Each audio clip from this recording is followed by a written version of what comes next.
నిన్న మళ్ళీ ఒకసారి అంటే 11 జూన్ 2024 తర్వాత నిన్న సాయంత్రం సిరీస్ ఆఫ్ ఇంటర్వ్యూస్ గౌరవనీయులు రిటైర్డ్ జడ్జి నరసింహారెడ్డి గారు ఇవ్వడం జరిగింది.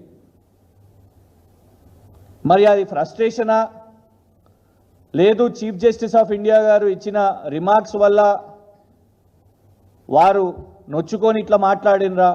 కానీ ఏదైతే చీఫ్ జస్టిస్ గారు అన్నారో ఒక జడ్జిగా పనిచేసిన వ్యక్తి ఇలా మాట్లాడడం కరెక్ట్ కాదు అని ఏదైతే నిన్న ఉదయం అన్నారో, నిన్న సాయంత్రము ఈ వ్యాఖ్యలు చూసిన తర్వాత మాకు అనిపించింది ఒక రిటైర్డ్ జడ్జిగా ఉన్న వ్యక్తి ఇలా ఇంటర్వ్యూస్ ఇస్తారా అని. దయచేసి ఇది వినాలి. వాళ్ళు ఏదో that is a closed chapter for me. I'm relieved of that. ఈ చెత్త చెదారం కంటే అక్కడ సేఫ్గా ఉంటాము. నీ అహంకారపూరిత మాటలు అయితే మాత్రం అది సమాజానికి మంచి కాదు, వాళ్ళకు మంచి కాదు. ఇంకోటి ఏంటంటే తప్పు చేసిన వాడు ఎప్పటికైనా శిక్ష అనుభవించవలసిందే. కాబట్టి కొంచెం వెనక ముందు మనం చూస్తున్నాం 22 ఏళ్ల కింద ఒక అతను ఒక పాపను రేపు చేసినందుకు మొన్న పడ్డది శిక్ష వానికి. అది కొంచెం కోర్టులో ఉన్న అలసత్వాన్ని తీసుకొని కొంచెం తప్పించుకోవచ్చు. తప్పు చేసిన వాడు ఎన్నడూ కూడా అది తప్పించుకోలేడు. ఒకవేళ కోర్టు శిక్షించకుండా కానీ మీ కర్మ శిక్షిస్తుంది. ఎప్పటి వరకు మీరు చేసిన విచారణలో తేలిన విషయాలేంటి? మీరు అదే విషయాలను ప్రెస్ మీట్ లో చెప్పారని మీరు కొన్ని విషయాలు చెప్తున్నారు. అప్పుడు విచారణ గురించి నేను చెప్పాను, కొత్తగా ఏం చెప్పలేదంటారు. అంటే ఇప్పటి వరకు ఎటువంటి విషయాలు బయటపడ్డాయి? విచారణలో తేలిన విషయాలు అది మా రిపోర్ట్ నాకు దగ్గర సిద్ధంగా ఉన్నది. అది గారు ఇచ్చిన తీర్పు మీరేమంటారు? అంటే ఆదేశం లేదు, తీర్పు లేదు. అది వాళ్ళ ఎప్పుడైతే ఆ మాట అన్నారో నేనే దానికి బయటకు వచ్చిన కాబట్టి వాళ్ళే నోట్ చేసినారు. అది ఇట్లా నరసింహారెడ్డి ఆయనే తొలగిపోతా అన్నాడు కాబట్టి మీరు చేసుకుని అందులో తీర్పు లేదు, అబ్జర్వేషన్. కాబట్టి కొంత ఈ డబ్బు కానీ ఆ అహంకారం ఉన్నాడు కదా, వాడి ఇది ఏవో ఆశవాడినాడు కొంతమంది. చెంపబెట్టు ఆ చెంపలు పడతానే ఇప్పుడు ఎవరెవరికి జైల్లో పడతానే చూసినాం. అప్పుడు ఆ చెంపలు ఇంకోళ్ళు కూడా పడతాయి. ఆ విధవా కూడా కొంచెం మానుకోవాలి కదా.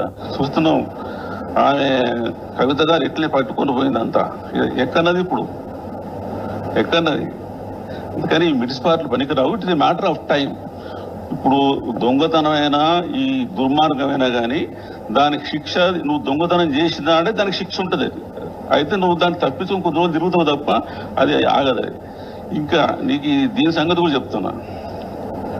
Report is ready with me.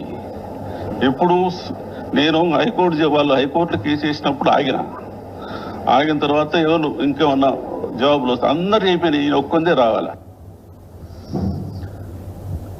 KCR గారు సమాధానం చెప్పకముందే రిపోర్ట్ రెడీగా ఉంది. నంబర్ 1 అంటే ఎంత ఏకపక్షంగా నరసింహారెడ్డి గారు రిపోర్టు ప్రిపేర్ చేసిరో దీంతోనే అర్థమవుతున్నది. ఛత్తీస్గఢ్ ప్రభుత్వం కూడా ఇందులో పార్టీ కదా. అప్పటి ఛత్తీస్గఢ్ ముఖ్యమంత్రి గారికి నోటీస్ ఇచ్చిర్రా? అది ఇక్కడ వార్త చూడలేదు. ఛత్తీస్గఢ్ అధికారులకు ఎవరికైనా నోటీసులు ఇచ్చిర్రా? వాళ్ళు వచ్చి వీరి కార్యాలయంలో వీరికి సమాధానం చెప్పిర్రా? కేసీఆర్ గారి రిపోర్ట్ కూడా తీసుకోకముందే రిపోర్ట్ ఈస్ రెడీ. ఎంత ఏకపక్షంగా ఉందో ఇది చూడండి. ఎవరిని దొంగ అంటున్నారు, ఎవరిని వెధవా మాటలు అని అంటున్నారు.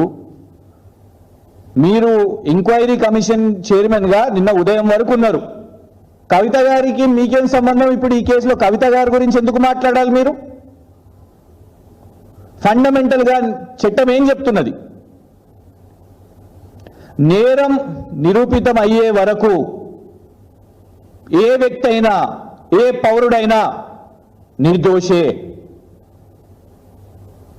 రిటైర్డ్ జడ్జిగా ఒక రాష్ట్ర ప్రభుత్వం వేసిన కమిషన్ కి, ఎంక్వైరీ కమిషన్ కి చైర్మన్ గా ఉన్న వ్యక్తి ఒక మహిళ గురించి ఇలా మాట్లాడొచ్చునా?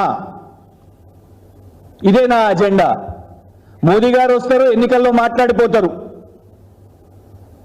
రేవంత్ రెడ్డి గారు ప్రచారంలో మాట్లాడతారు, కిషన్ రెడ్డి గారు మాట్లాడతారు, ధర్మపురి అరవింద్ గారు నిజామాబాద్ లో ప్రచారం చేసుకుంటారు. సరే, వాళ్ళంటే రాజకీయ నాయకులు. మోదీ గారు ఎన్నికల ప్రచారంలో ఇది ఎత్తితే ఒక 10 ఓట్లు పడతాయి అనుకుందాం, పడ్డాయి కూడా. కాంగ్రెస్ పార్టీ అరవింద్ కేజ్రీవాల్ గారి గురించి మాట్లాడదు, కానీ కవిత గారి గురించి మాట్లాడుతుంది. ఎందుకు? ఓట్లు పడతాయి. కానీ నరసింహారెడ్డి గారికి ఏం ఓట్లు పడతాయి? కవిత గారి గురించి ప్రస్తావన చేస్తే నరసింహారెడ్డి గారికి లాభం ఏంటిది? రాష్ట్ర ప్రజలు గమనించాల్సిన అవసరం ఉన్నది. ఒక రాజకీయ ప్రేరేపిత విచారణలో భాగంగా నరసింహారెడ్డి గారి వ్యవహార శైలి చెత్తాచెదారమని దేన్నన్నారు? నిన్న సుప్రీంకోర్టు ఇచ్చిన తీర్పా? చీఫ్ జస్టిస్ ఆఫ్ ఇండియా మిమ్మల్ని ఎంక్వైరీ కమిషన్ చైర్మన్గా తప్పించాలి అని చెప్తే ఇది చెత్తాచెదారమని ఎట్లా అంటారు? దేన్ని చెత్తాచెదారమన్నారు? ఈ కేసు చెత్తాచెదారమా? ఈ ఎంక్వైరీ కమిషన్ చెత్తాచెదారమా? సుప్రీంకోర్టు తీర్పు చెత్తాచెదారమా? లేదు, కేసీఆర్ గారి గురించి మీరు మీడియాలో మాట్లాడింది చెత్తాచెదారమా? నరసింహారెడ్డి గారు సమాధానం చెప్పాల్సిన అవసరం ఉన్నది.